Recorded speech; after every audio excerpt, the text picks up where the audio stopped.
বিসমিল্লাহির রহমানির রহিম। পরম করুণাময় ও অসীম দয়ালু আল্লাহর নামে শুরু। আসসালামু আলাইকুম ওয়া রাহমাতুল্লাহি ওয়া বারাকাতুহু।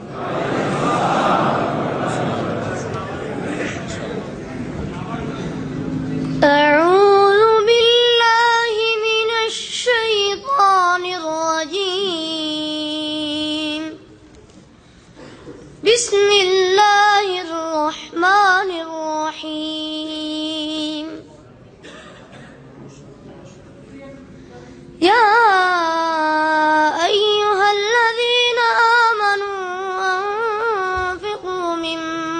رزقناكم من قبل أن يأتي يوم لا بيع فيه ولا خلة ولا شفاعة والكافرون هم الظالمون. الله لا إله إلا هو الحي القيوم لا تأخذه سنة ولا نوم له ما في السماوات وما في الأرض من ذا الذي يشفع عنده إلا بإذنه يعلم ما بين أيديهم وما خلفهم ولا يحيطون بشيء من علمه إلا بما شاء وسع كرسيه السماوات والأرض ولا يؤوده حفظهما وهو العلي العظيم. لا إكراه في الدين قد تبين الرشد من الغي فمن يكفر بالطاغوت ويؤمن بالله فقد استمسك بالعروة الوثقى لا انفصام لها والله سميع عليم. السلام عليكم ورحمة الله. السلام عليكم ورحمة الله وبركاته. الحمد لله وحده والصلاة والسلام على من لا نبي بعد أما بعد فأعوذ بالله من الشيطان الرجيم وأقيموا الصلاة وآتوا الزكاة واركعوا مع الراكعين. وقال النبي صلى الله عليه وسلم إن أحدكم إذا صلى يناجي ربه رواه البخاري. সমস্ত তারই প্রশংসা আল্লাহ রাব্বুল আলামিনের জন্য, যে আল্লাহ রাব্বুল আলামিনের অশেষ মেহেরবানি ও কৃপাতে আজকে আমরা এই মহা সম্মেলনে উপস্থিত হওয়ার পরে কোরআন এবং হাদিসের গুরুত্বপূর্ণ আলোচনা এবং বক্তব্য শোনার এবং বলার তৌফিক পেয়েছি। তাই আমরা ওই আল্লাহ রাব্বুল আলামিনের দরবারে কৃতজ্ঞতা এবং শুকরিয়া জ্ঞাপন করি, আলহামদুলিল্লাহ।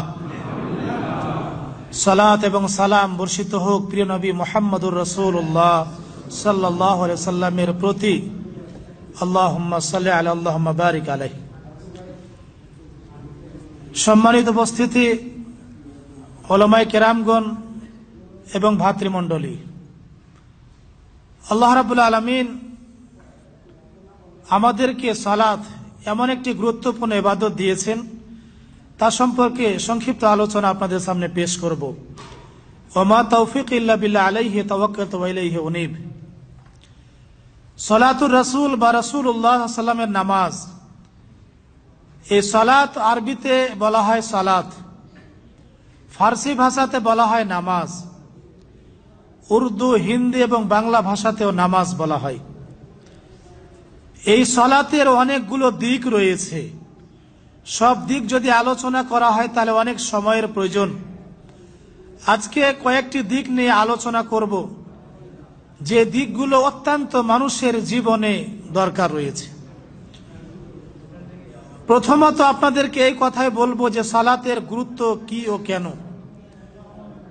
সালাতের গুরুত্ব ইসলামের মধ্যে অনেক রয়েছে।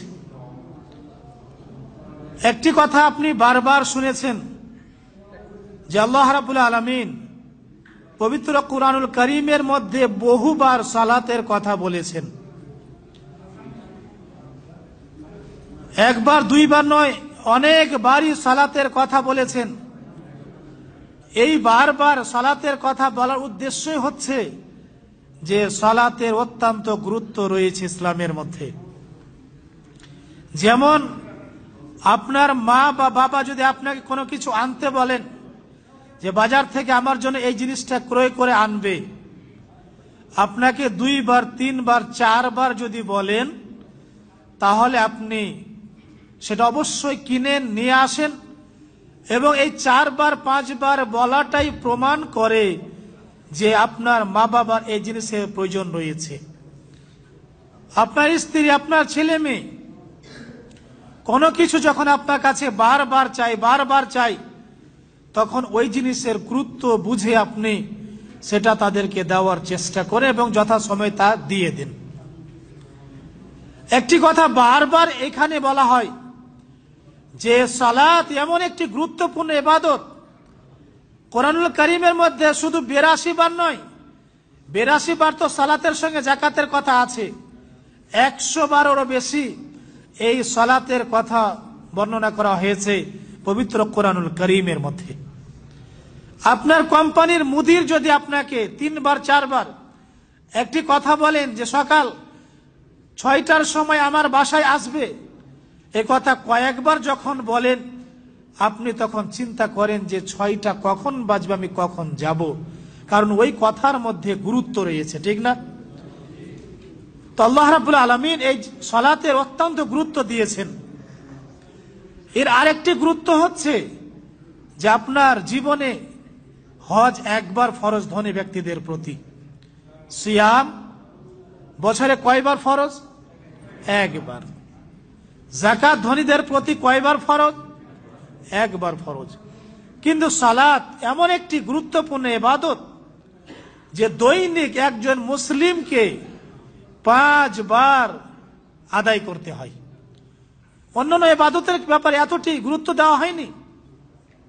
হজ একটি গুরুত্বপূর্ণ ইবাদত, যাকাত একটি গুরুত্বপূর্ণ কাজ, সিয়াম একটি গুরুত্বপূর্ণ কাজ, কিন্তু এতবার বলা হয়নি বা প্রতিদিন এগুলো আদায় করতে হয় না যতটা একজন মুসলিমকে 5 বার সালাত আদায় করতে হয়। সালাতের আরেকটি গুরুত্ব হচ্ছে যে ইসলামের দ্বিতীয় খুঁটি হচ্ছে কি? দ্বিতীয় খুঁটি কি? সালাত, নামাজ। আপনি একটি বাড়ি তৈরি করেছেন, বাড়ি তৈরি করার পূর্বে আপনি আপনার ইঞ্জিনিয়ার সাহেবকে বলেছেন যে আমার এই বিল্ডিং বা বাড়িতে 6টি পিলার লাগবে বা 6টি পিলার আমি দিতে চাচ্ছি। অথবা আপনার ইঞ্জিনিয়ার বা রাজমিস্ত্রি বলেছেন আপনার এই বাড়িতে 6টি 7টি পিলারের প্রয়োজন আছে। আপনি যথাসাধ্য চেষ্টা করেন যে 6টা বা 7টা যা বলেছেন সেটাই আপনি দেন, কারণ ওই পিলারের উপরে বিল্ডিংটি নির্ভর করে। যদি ওই পিলার সরিয়ে নেওয়া হয় তাহলে বিল্ডিংটি পড়ে যাওয়ার সম্ভাবনা আছে। ঠিক অনুরূপভাবে একজন মুসলিমের জন্য তার যে ইসলাম ধর্ম, ইসলামের যে ভিত্তি, ইসলামের যে ফাউন্ডেশন, এটি হচ্ছে 5টি জিনিসের উপরে। কয়টি? 5টি জিনিসের উপরে। আমাদের দেশের অনেকে বলে যে নামাজ না পড়ি কিন্তু ইমান খুব তাজা আছে, বলে না? ইমান খুব পাকা আছে, নামাজ পড়ি আর না পড়ি। ঈদের নামাজ, ঈদুল ফিতর, ঈদুল আজহার দিনে আছে, বাকি নামাজের কোনো খবর নাই। জিজ্ঞেস করা হয় যে ভাই নামাজ কেন পড়েন না? অনেকদিন আগে এক ভাইয়ের সাথে আমার দেখা হয়েছিল। তিনি বললেন যে আমরা তো যেহেতু বায়াত হয়ে গেছি, মুরিদ হয়েছি, এই জন্য সালাতটা ওইখানে উনি যা আদায় করে আমাদের পক্ষ থেকে হয়ে যায়। আস্তাগফিরুল্লাহ। এরকম যদি অভ্যাস বা এরকম যদি কোনো ব্যক্তি করে, তাহলে কি তার সালাতের দায়িত্ব কেউ নিতে পারবে? কেউ পারবে না। দ্বিতীয় খুঁটি, যে ব্যক্তির সালাত নেই, একটি বিল্ডিং এর 5টি তলা রয়েছে, দ্বিতীয় তলা যদি না থাকে তৃতীয় তলা কিভাবে আপনি দিবেন? তো ইসলামের দ্বিতীয় খুঁটি হচ্ছে সালাত। যে ব্যক্তির সালাত নাই তার রোজা রেখে কোনো লাভ নেই, যাকাত দিয়ে, হজ করে, অন্য ইবাদত করে তার কোনো লাভ হবে না। কারণ সালাত হচ্ছে ইসলামের দ্বিতীয় খুঁটি।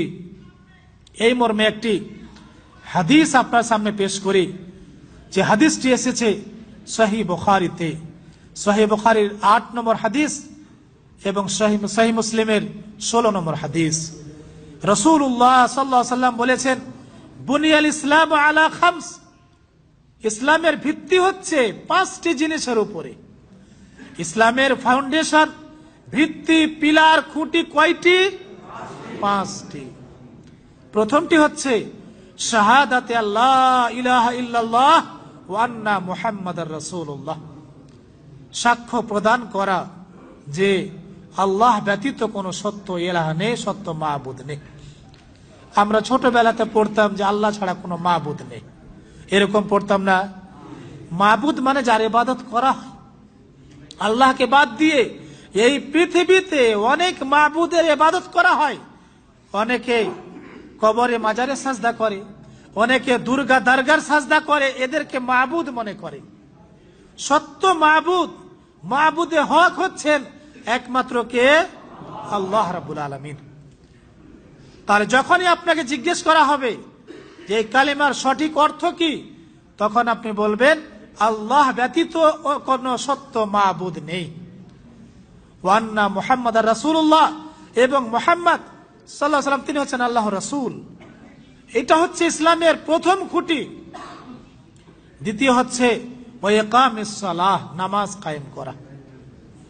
তাহলে কালেমার পরে দ্বিতীয় পিলার হচ্ছে ইসলামের সালাত, তারপরে হচ্ছে যাকাত, তারপরে হচ্ছে হজ, তারপরে সিয়াম, অথবা প্রথম হচ্ছে কালেমা, তারপরে সালাত, তারপরে যাকাত, তারপরে সওম, তারপরে হচ্ছে হজ। এই হচ্ছে ইসলামের 5টি খুঁটি। যখন কোনো ব্যক্তির সালাত নেই, তখনই ভাববেন এই ব্যক্তির ইসলামে কোনো মূল্য নেই, কোনো দাম নেই। তাহলে সালাতের অন্যতম একটি গুরুত্ব হচ্ছে ইসলামের দ্বিতীয় খুঁটি হলো কি? সালাত। দ্বিতীয় খুঁটি নাই, তৃতীয় চতুর্থ দিয়ে কোনো লাভ হবে না। সালাতের আরেকটি গুরুত্ব হচ্ছে যে আপনার আমার ছেলে মেয়ে আছে, আমরা আমাদের ছেলে মেয়েদেরকে তরবিয়ত করি, শিখাই, ছেলে মেয়েদেরকে বলি যে এইভাবে লেখাপড়া করো, এভাবে পড়াশোনা করো, এই বন্ধু এদের সাথে কথাবার্তা বলো, এভাবে চলাফেরা করো। সবকিছু আমরা প্রশিক্ষণ দিই আমাদের ছেলে মেয়েদেরকে। যখনই আপনার আমার ছেলে বা মেয়ের বয়স 7 বছর হবে, কয় বছর? 7 বছর হবে, তখন তাকে সালাতের নির্দেশ করতে হবে।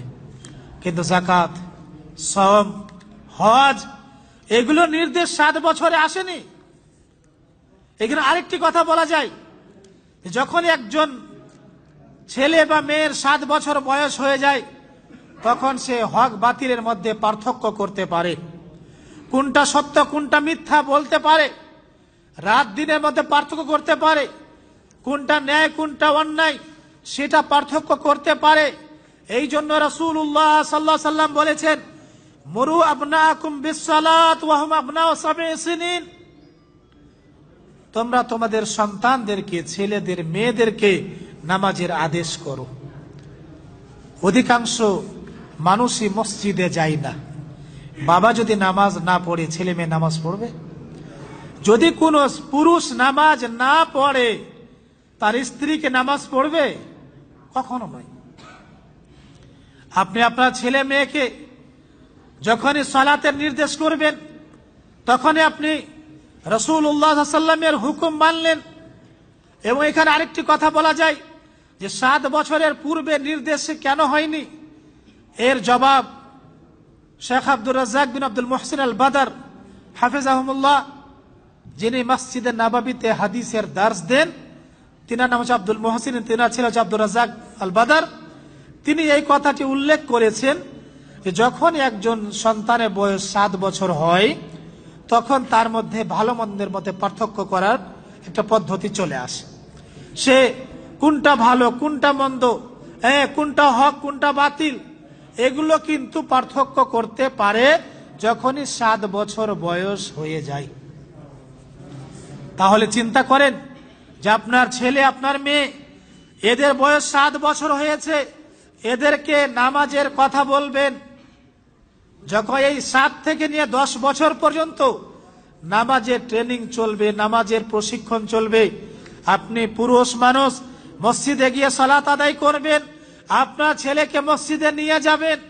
আপনার স্ত্রী বাড়িতে নামাজ পড়ে, আপনার স্ত্রী বাড়িতে আপনার মেয়েকে নামাজের প্রশিক্ষণ দিবে।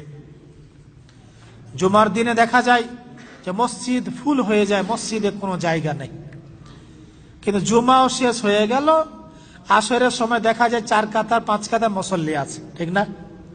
এ হচ্ছে আমাদের মুসলিম জাতির অবস্থা। 7 বছর বয়সে আপনি আপনার ছেলেকে সালাতের নির্দেশ দিবেন, কিভাবে দিবেন যদি আপনি নিজেই নামাজ না পড়েন? অনেক মানুষ বলে আমি এত ব্যস্ত থাকি যে আমার সালাতের সময় হয় না, এরকম অনেকে বলতে শোনা যায়। তাহলে আপনি আপনার ছেলের, যখন আপনার ছেলের বয়স 7 বছর হয়েছে নামাজের কথা বলবেন।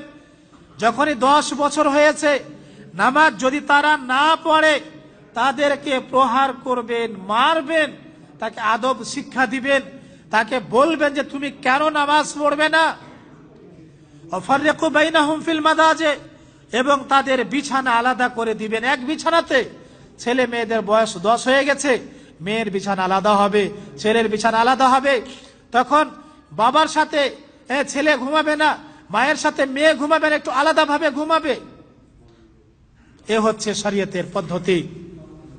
তাহলে এই হাদিস দ্বারাও প্রমাণ হয় যে সালাতের একটি গুরুত্ব আছে।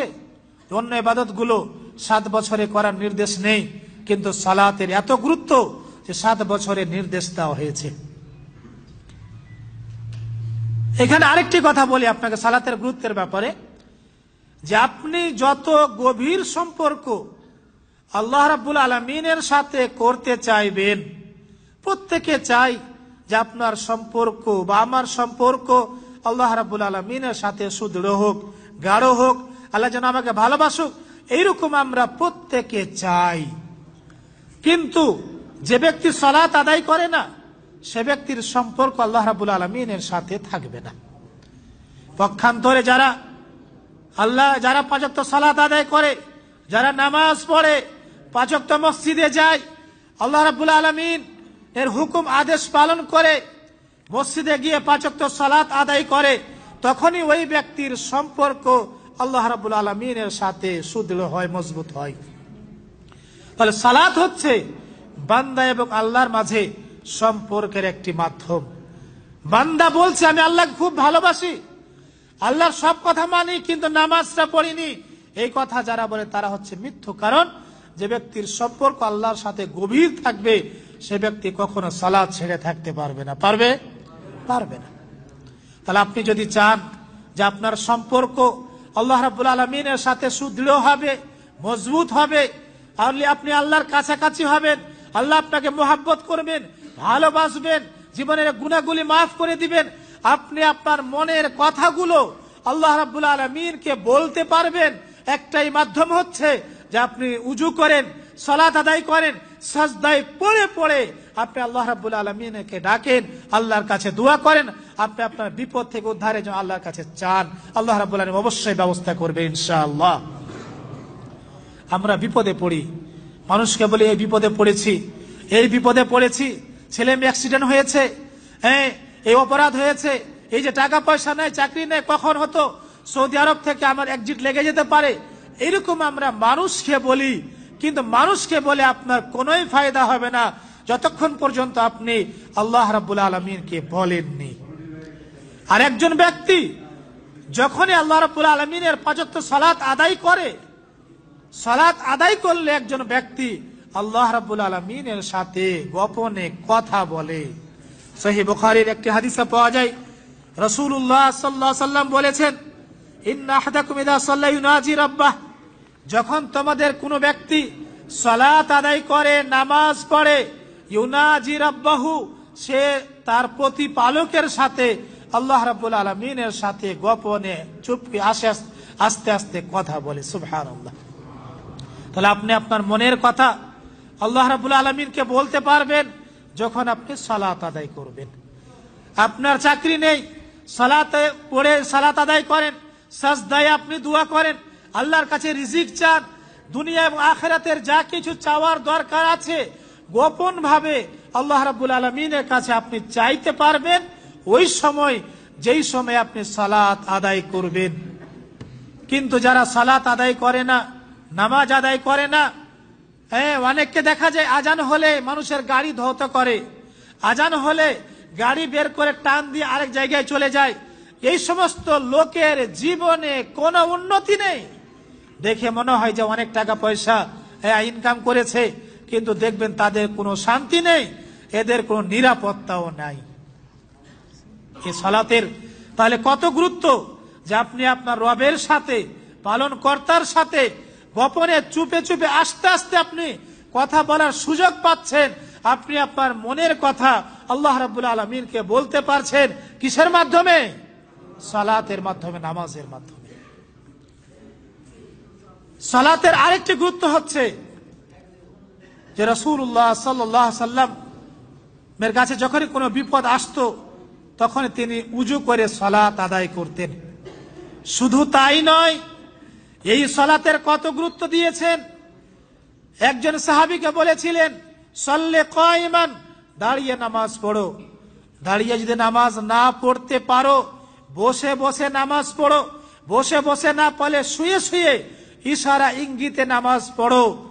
কিন্তু আপনার রমজান সিয়াম যদি আপনি সফরে থাকেন, সফরে যদি রোজা রাখতে কষ্ট হয়, অন্য মাসে ফরজ রোজাটা আদায় করতে পারবেন। আছে না?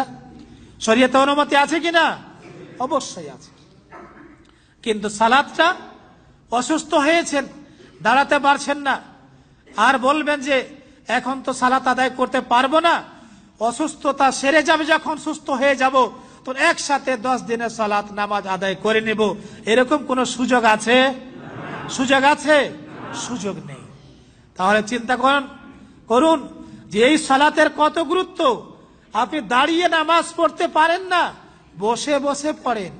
সফরে আছেন, গাড়িতে আছেন, বাড়িতে আছেন, পৃথিবীর যে কোনো জায়গাতে আছেন, এমনকি আপনি যদি যুদ্ধের ময়দানেও থাকেন, তারপরও আপনাকে সালাত আদায় করতে হবে।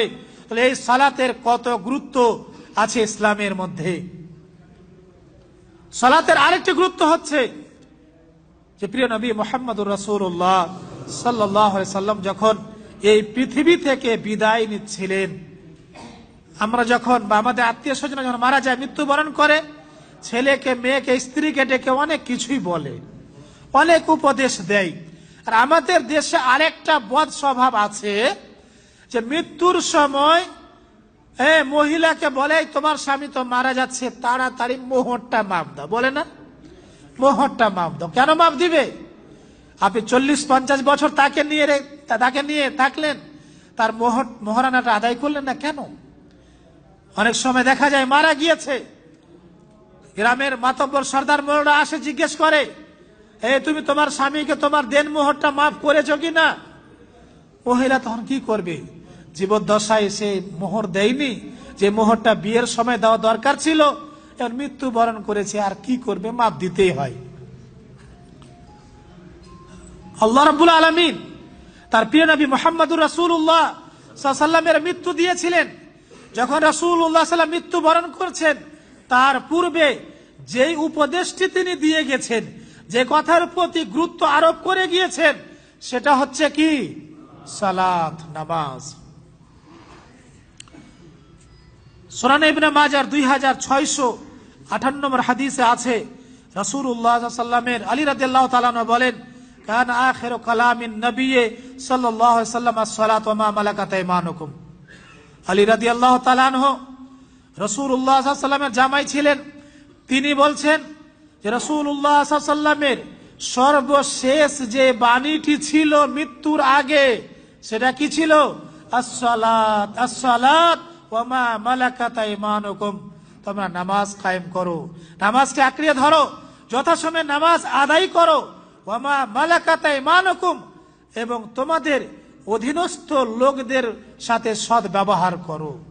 আপনার অধীনে আপনি একজন মুদির, আপনার মাথে হাতে 10 জন লোক চাকরি করে, এদের সাথে ভালো ব্যবহার করুন। আপনি একজন গার্জেন, বাড়ির মালিক, আপনার অধীনে যারা আছে তাদের সাথে উত্তম ব্যবহার করুন। আপনি একজন সেন্টারের শেখ, আপনার অনেকগুলো ছাত্র রয়েছে, এনাদের সাথে সৎ ব্যবহার করুন। আপনার অধীনে যারা রয়েছে এদের সাথে ভালো ব্যবহার করুন। আপনি যেমন চাচ্ছেন যে সবাই আমাকে ভালোবাসুক, সবাই আমাকে মহাব্বত করুক, ঠিক ওইভাবে আপনি যদি তাদেরকে মহাব্বত করেন, আপনি যদি তাদের দেখাশোনা ভালোভাবে করেন, তাহলে আপনাকেও তারা ভালোবাসবেন।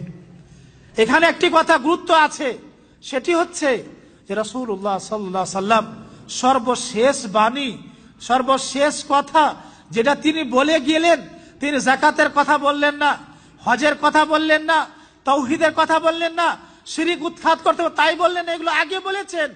কিন্তু সর্বশেষ বাণী তিনি যা বলে গিয়েছেন সেটা বলেছেন আস-সালাত, নামাজ কায়েম করো, নামাজ পড়ো। এই নামাজের তাহলে কত গুরুত্ব আছে। আর এই মুসলমান সমাজ এ নামাজ ছেড়ে দিয়েছে, বছর বছর পার হয়ে যায়, নামাজের কাছাকাছিও আসে না। একটি গ্রামে হয়তো 500টা লোক থাকে, মসজিদে দেখা যায় কয়জন হয়, খুব বেশি হলে 40 জন 50 জন মুসল্লি। কিন্তু জুমার দিনে কে ডাকতে হয়? জুমার দিনে দেখবেন টুপি থাকলে বুঝবেন যে এই লোকটা নামাজ পড়েছে। জুমার দিনে ঈদুল আজহা, ঈদুল ফিতরে এই সময়গুলোতে নামাজ পড়ে, কিন্তু 5 ওয়াক্ত সালাতের গুরুত্ব নেই। কিন্তু চিন্তা করেন রাসূলুল্লাহ সাল্লাল্লাহু আলাইহি সাল্লাম এই সালাতের কত গুরুত্ব দিয়েছেন, যে মৃত্যুর পূর্বে তিনি অনেক কিছু উপদেশ দিতে পারতেন, কিন্তু সেইগুলো না দিয়ে কি বলেছিলেন? সালাত কায়েম করো, সালাত কায়েম করো এবং তোমাদের অধীনস্থ লোকদের সাথে উত্তম ব্যবহার করো। যে কথাটি আমাদের আজকের সম্মানিত সভাপতি প্রথমে বলেছেন, যে সালাতের আরেকটি গুরুত্বের কথা তিনি উল্লেখ করেছেন, সেটা আমিও বলি, যে কিয়ামতের ময়দানে সর্বপ্রথম বান্দার যেই বিষয়ের হিসাব নেওয়া হবে তার আমলের মধ্যে, সেটা কি হবে? কিসের হিসাব নেওয়া হবে? সালাতের হিসাব নেওয়া হবে।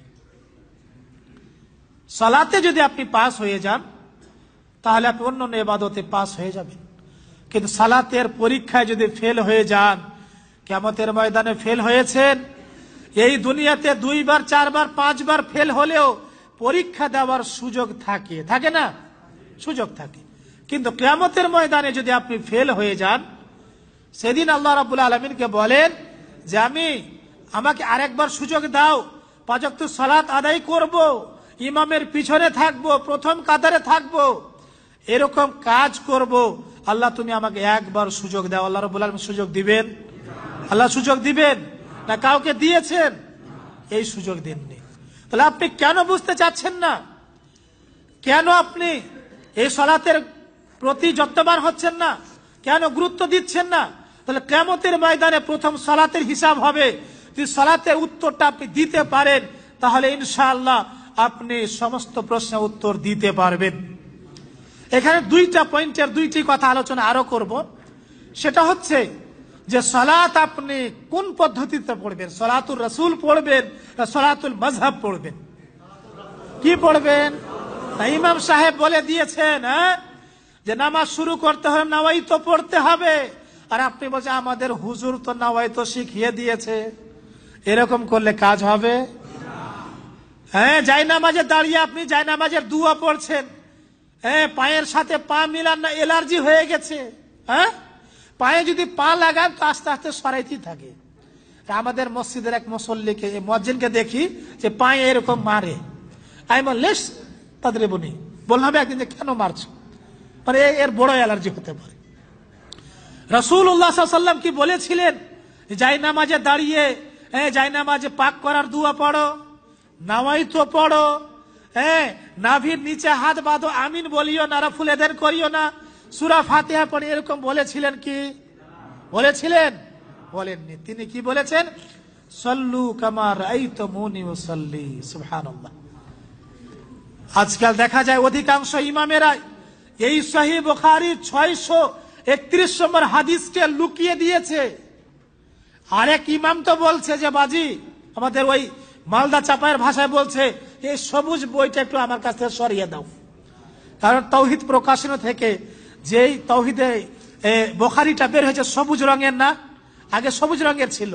তাই বললাম যে মামা এই বই দেখলে কি অ্যালার্জি শুরু হয়ে যায় নাকি? বলছে না বাবা, এখানে তো সালাতের পদ্ধতি বলা হয়েছে, বুকে হাত বাঁধতে বলা হয়েছে, বা রাসূলের পদ্ধতি আমরা তো এগুলো মানছি না, ওই জন্য এটা একটু সরিয়ে দাও। এরকম ইমাম যদি হয়, এরকম হুজুর হয়, তাহলে কি কিয়ামতের ময়দানে নাজাত পাবে? পাবে না। রাসূলুল্লাহ সাল্লাল্লাহু আলাইহি ওয়াসাল্লাম বলছেন, সাল্লু কামা রাআইতুমুনি উসাল্লি, তোমরা আমাকে যেভাবে সালাত আদায় করতে দেখেছো সেইভাবে সালাত আদায় করো। আর আপনার ইমাম বলছে যে না, আমাদের মাযহাবে আছে পায়ে পা লাগানো যাবে না, বুকে হাত বাঁধা যাবে না, আমিন জোরে বলা যাবে না, সূরা ফাতিহা পড়া যাবে না। কিয়ামতের দিনে এই মাযহাবের দিকে ছুটবেন, শাফাআত তলব করবেন, বিশ্বনবী মুহাম্মদুর রাসূলুল্লাহ সাল্লাল্লাহু আলাইহি ওয়াসাল্লামের শাফাআত পাবেন। কার শাফাআত পাবেন? রাসূলুল্লাহ সাল্লাল্লাহু আলাইহি ওয়াসাল্লামের। কবরে মার মৃত্যুর পরে কবরে চলে গিয়েছেন, ওই কবরে যদি জিজ্ঞেস করা হবে 3টা প্রশ্ন, তার মধ্যে জিজ্ঞেস করা হবে তোমার রব কে, তোমার দ্বীন কি, তোমার নবী কে, তখন যদি বলেন যে আমি ছিলাম অমুক মাযহাবের লোক, এরকম কি বলা যাবে? কেউ কি বলে? হ্যাঁ, কিয়ামতের ময়দানে যদি বলেন যে আমি অমুক মাযহাবের আছি, এই যে নৌকায় বা কাস্তিতে বা জাহাজে চেপে এসেছি, এই তরিকায় নামাজ পড়েছি, আমাকে জান্নাত দিতে হবে, সেই দিন ফেরেশতা বলবে যে এই বেদাতি, হট এখান থেকে তুই। কি বলবে সেদিন? সুহকান সুহকান লিমান গায়্যারা বাদি, হে বেদাতীরা দূর হয়ে যাও, এখান থেকে দূর হয়ে যাও। তাহলে সালাত আদায় করতে হবে বিশ্বনবী মুহাম্মদুর রাসূলুল্লাহ সাল্লাল্লাহু আলাইহি ওয়াসাল্লামের পদ্ধতিতে। সর্বশেষ কথা এটাই বলবো যে আজকাল নেটের যুগে মানুষের যখনই ঘুম ভাঙে, আগে ঘুম ভাঙলে মানুষ, অধিকাংশ মানুষ দোয়া বলতো, ঠিক না? ঘুমের দোয়া, জিকির আজকার বলতো। কিন্তু এখন যখনই ঘুম ভাঙে, মোবাইলটা খুলে, নেটটা খুলে আর দেখে যে ফেসবুকে কে কি পাঠাইলো, হ্যাঁ, হোয়াটসঅ্যাপে কে কি পাঠাইলো, ইমোতে কে ফোন দিয়েছে, এগুলো দেখে। শুধু তাই নয়, যেই সমস্ত ভাইদের ফজরের নামাজ ছুটে, জামাত ছুটে, সূর্য তাদের আগে উঠে যায়, তাদের 1 নম্বর কারণ হচ্ছে এরা নেটের হচ্ছে পূজারী। রাত্রি ভরে সারাত্রি 12টা 1টা 2টা পর্যন্ত নেট ব্যবহার করে, ব্যবহার করতে করতে ফজরের আগে ঘুমায়। 1 ঘন্টা 2 ঘন্টা ঘুমালে কি আর ঘুম ভাঙবে? ভাঙবে কি? আমি এ কথা বলছি না যে নেটের প্রয়োজন নাই, আছে, ভালো কাজে ব্যবহার করেন, নেটের প্রয়োজন অনেক আছে। কিন্তু আপনি নেট দেখে, হ্যাঁ, লাইভ দেখে গুনাহ করে, সারাত্রি গুনাহ করে আপনি ফজরের নামাজটা ছেড়ে দিলেন, আপনি কি আল্লাহ রাব্বুল আলামিনের হেফাজতে থাকতে পারবেন? যে ব্যক্তি ফজরের নামাজটা ঠিক করে নিতে পারবে, সে ব্যক্তিকে জোহর আসরের নামাজের কথা জিজ্ঞেস করতে হবে। এই ফজরের নামাজের 2টা হাদিস বলে আমি আলোচনা শেষ করব। রাসূলুল্লাহ সাল্লাল্লাহু আলাইহি ওয়াসাল্লাম বলেছেন যে লা ইয়ালাজান নার আহাদুন সাল্লা ক্বাবলা তুলুই শামসি ওয়া ক্বাবলা গুরুবিহা, সহিহ মুসলিমের 634 নম্বর হাদিস। ওই ব্যক্তি কখনোই জাহান্নামে যাবে না, ওই ব্যক্তি কখনোই জাহান্নামে যাবে না যে ব্যক্তি ফজরের নামাজ পড়বে এবং আসরের নামাজ পড়বে। সুবহানাল্লাহ, চিন্তা করেন। আর আপনি সারা রাত নেট খুলে বসে আছেন, হ্যাঁ, প্রেমিকার সাথে বা হয়তো কোনো মহিলার সাথে, হ্যালো আপা কেমন আছেন, উনি বলছেন ভালো আছি ভাই, হ্যাঁ, মনে হচ্ছে যে মায়ের পেটের ভাই আর বোন। আপা দিয়েই তো শুরু হয় নাকি? যারা এই নেটের মাধ্যমে প্রেম ভালোবাসা করে, পরে বিয়ে শাদী করে, এরা কি সরাসরি বলে যে আমি তোমাকে ভালোবাসি? বলে কি না, আপা কেমন আছেন ইত্যাদি ইত্যাদি। এইভাবে ঢুকে দেখা যায় এই ফিতনাতে বড় ফিতনা হয়ে যায়। ফজরের নামাজ ছাড়ে, আসরের নামাজ ছাড়ে, গাড়িতে আছে স্বামী স্ত্রী বসে, স্ত্রী কথা বলার সময় নাই, নেটটা বের করে স্বামী বলছে কত দূর আসলাম, আরে তুমি বলো কত দূর আসলে তুমি বলো। হ্যাঁ, এই যে নেটের অবস্থা আজকাল এই হয়েছে ভাই। তো সালাত আদায় করতে হবে রাসূলের পদ্ধতিতে। বিশেষ করে যে ব্যক্তি ফজরের সালাত আদায় করে, আসরের সালাত আদায় করে, সে ব্যক্তি অন্য ওয়াক্তের সালাত ছাড়তে পারে না। একটি হাদিস বলে শেষ করব। রাসূলুল্লাহ সাল্লাল্লাহু আলাইহি ওয়াসাল্লাম বলছেন, মান সাল্লাল বারদাইন দাখালাল জান্নাহ। সহিহ বুখারী মুসলিমের হাদিস, সহিহ বুখারী 574, সহিহ মুসলিমের 635 নম্বর হাদিস। রাসূলুল্লাহ সাল্লাল্লাহু আলাইহি ওয়াসাল্লাম বলছেন, মান সাল্লাল বারদাইন দাখালাল জান্নাহ। যে ব্যক্তি 2 ঠান্ডার নামাজ পড়বে, 2 ঠান্ডা বলতে কিসের নামাজ? ফজরের নামাজ এবং আসরের নামাজ। সে ব্যক্তি কোথায় যাবে? জান্নাতে যাবে। আর যে ব্যক্তি সারা রাত্রি নেট ব্যবহার করেছে, ফজরও গেল, আসর জোহরও গেল, সে ব্যক্তির ঠিকানা কি আর জান্নাত হতে পারে? সম্ভব নাই। সম্মানিত ভাতৃমণ্ডলী, আজকের সংক্ষিপ্ত সময়ে সালাতুর রাসূলের সংক্ষিপ্ত আলোচনা আপনাদের সামনে পেশ করলাম। সালাতের গুরুত্ব বলা হলো, সালাতের ফজিলত বলা হলো, এবং সালাত পড়বেন রাসূলুল্লাহ সাল্লাল্লাহু আলাইহি ওয়াসাল্লামের পদ্ধতিতে। আল্লাহ রাব্বুল আলামিনের কাছে দোয়া করি তিনি যেন আমাদেরকে রাসূলের পদ্ধতিতে সালাত আদায় করার তৌফিক দান করেন। তিনি যেন আমাদের সালাতকে কবুল করেন। তিনি যেন আমাদের জীবনের ছোট বড় গুনাহগুলিকে মাফ করেন। আসসালামু আলাইকুম ওয়া রাহমাতুল্লাহি ওয়া বারাকাতুহু।